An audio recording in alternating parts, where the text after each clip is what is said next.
What's up mga kapuso? Ito po ang mga ganap na dapat po natin abangan dito lamang po sa ating kapatid.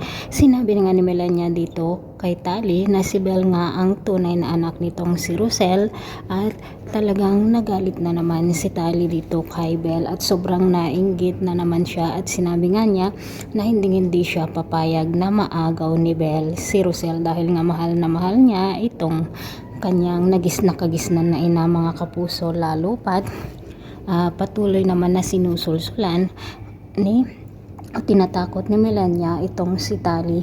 Samantala mga kapuso, dahil nga sa nabugbog ang asawa ni Malu ay naisip nila na si Melania nga ang gumawa nito dahil nga gusto niyang malaman kung sino nga ba ang anak na tunay nitong si Rosel at kung nasaan nga ba ito sa flower cafe nga na kung saan inimbitahan ni Rosel si Belle. Ay dito na naman naging maldita si Tali dahil nga po sa selos niya dito kay Belle at pinapili nga niya si Rosel kung sino ang kanyang pipiliin, kung siya nga ba o si Belle. Dahil nga hindi pa naman alam ni Rosel na si Belle ang kanyang tunay na anak, syempre si Tali ang pinili nito at sinabi nga niya dito kay Belle na kung pwede ay hindi raw muna sila magkikita at mag-iwasan muna daw sila para hindi lalong lumala ang sitwasyon.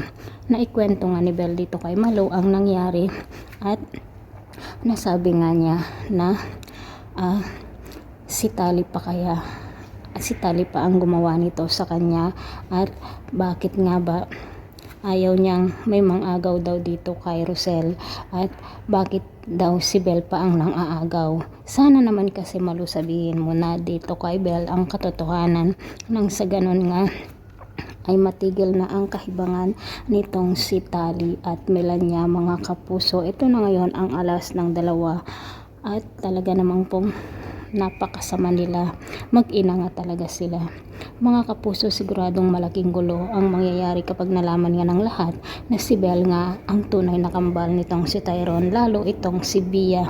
Siguradong magkakagulo lalo sila nitong si Rosel. Pakabangan po natin ang bawat yugto dito lamang po sa ating kapatid. Maraming salamat. Bye bye.